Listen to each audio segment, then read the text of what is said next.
বন্ধুরে, জীবনে বহুত পাপ করছি। কি করে এই পাপ থেকে মুক্ত হব বল তো ভাই তুই? কেন? একাদশী পালন কর।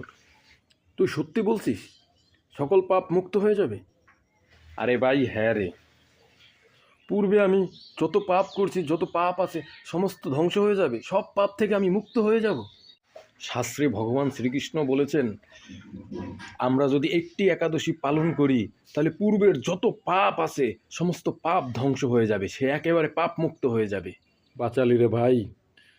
কবে একাদশী বলতো? আগামীকালকেই একাদশী। আগামীকালকে একাদশী, পবিত্র শ্রী শ্রী সফলা একাদশী। ওটা পালন কর, খুব গুরুত্বপূর্ণ একটি একাদশী। আমি কালকেই তোর কাছে আসব। আমি সারাদিন তোর সাথে থাকবো এবং একাদশী পালন করব। আমি তো আর এত নিয়মকানুন জানি না কী কী করতে হয়, আমি তো কোনো দিন একাদশী করিনি।